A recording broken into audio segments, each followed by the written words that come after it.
What I'm going to do first is continue removing this NW. This particular number I like, and this unit came with DCC sound. I'm going to leave the grab irons and handrails on as you see. Alright, welcome back. So for this particular project, I'm going to be keeping the numbers on this particular locomotive, but I'm going to be re-lettering it. So before we can re-letter it and weather it, I want to take off the original lettering that's on the locomotive. The other side I've already done it just to make sure it works. I'll give you a sneak peek. There's other videos out there on how to renumber and re-letter, so I'm going to do a process where I re-letter it. I'm going to put new water stickers on it, weather it, and I'm going to do all that in one video. What I'm going to do first is continue removing this NW, and I'm going to apply this Micro-Sol just over the NW, and I'm going to let it sit for a few minutes. Make sure everywhere is nicely coated, that way it starts activating it. So CP Rail ended up buying a few of these units and converting them to B units. So once they picked them up, they would paint, or they'd repaint them in the future to something like that. And I guess until they got up into Canada and repainted, they left the original numbers on. But down in the States, what they would do is paint this area black and then put CP Rail. This particular number I like, and this unit came with DCC sound and the couplers and weathered. I'm going to apply more of this.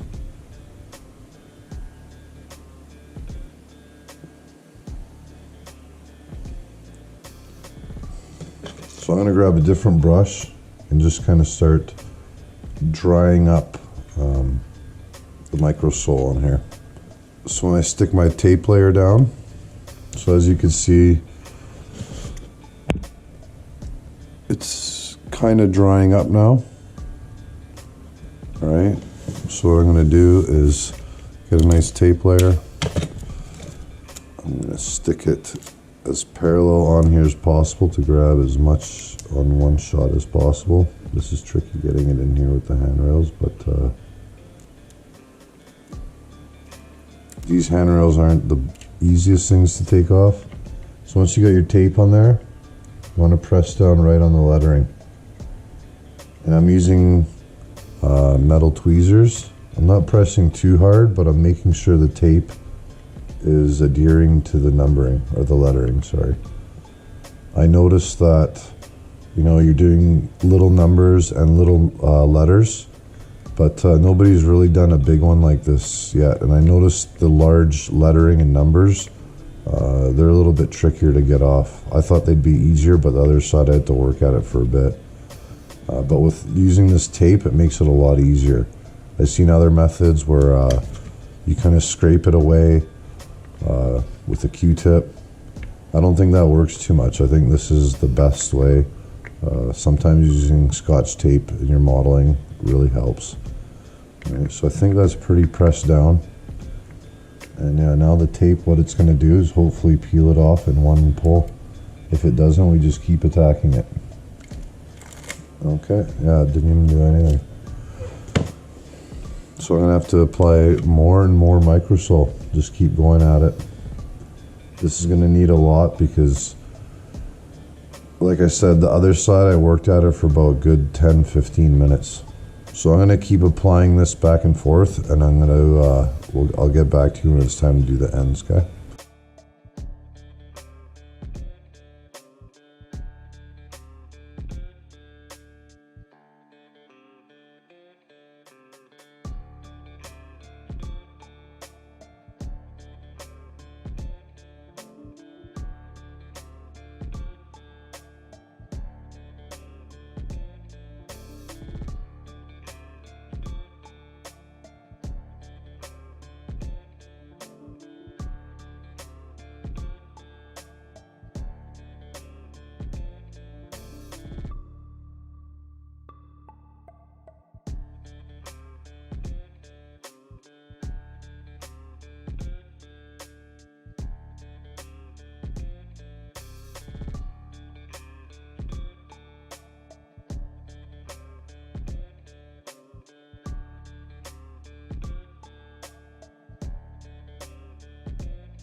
So the water stickers are nicely sealed in. And the next process, what we're going to do is go to enamel. And we're going to go light gray first to simulate the paint is about 10-15 years old. And once we do the enamel, we're going to go over and do sand and dark skin tone. And the sand is going to be concentrated on this area and lower, the front of the wheels and around the fuel tanks and the rear. And then the dark skin tone is going to be the lower half of the locomotive.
Alright, so right now I want to add some more dust to the sides here. And I have a coated dull coat on there, which should make it ready to handle. But I don't want to touch it, so we're going to leave it on this turntable. And yeah, I just want to accumulate more dust to the sides and the fuel tank. So we're going to add some Bragdon powders and then seal it in.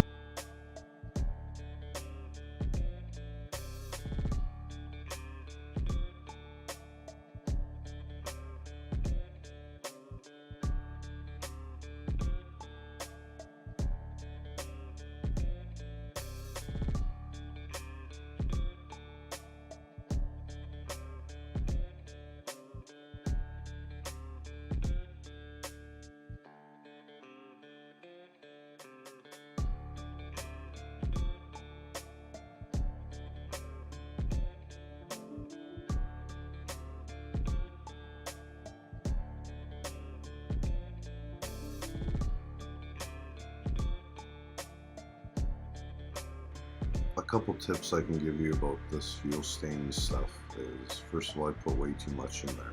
I just kind of want to show you how it has this yellow amber glow to it, which is perfect for diesel overspill. But one of the main tricks I learned is you always want to overlap it. As you see, I don't.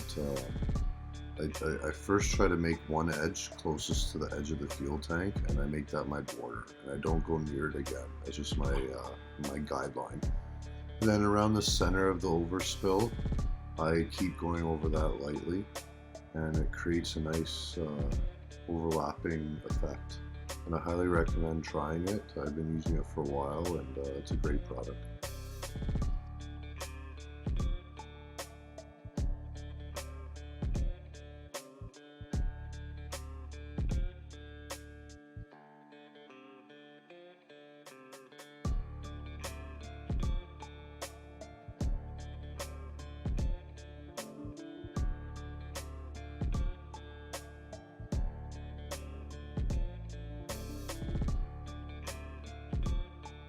So after doing a couple light coats here, fuel is dried. The top there, the exhaust is barely visible, but it's dry and done. And now I'm going to go on to the final step of adding some matte varnish. And what I'm going to do is apply a light coat of this, let it dry a bit, and I mean like half hour, come back and then do another coat.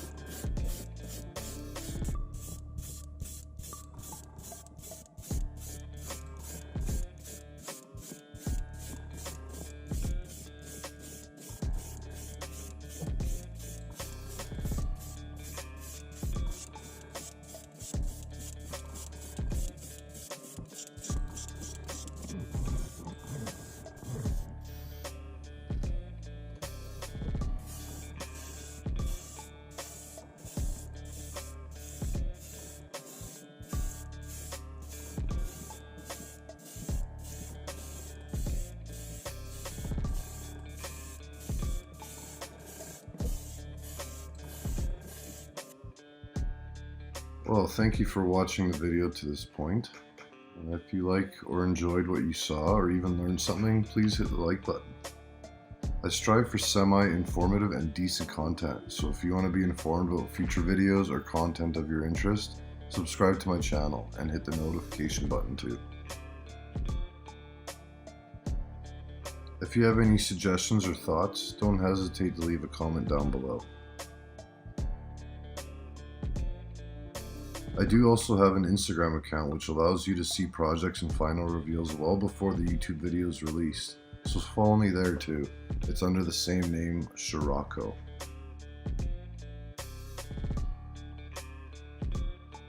I do have a Patreon account, so if you'd like to donate and help me grow in the hobby world with crazier future projects, railroad expansion, and exclusive content only for members of Patreon, I'll provide a link in the description below.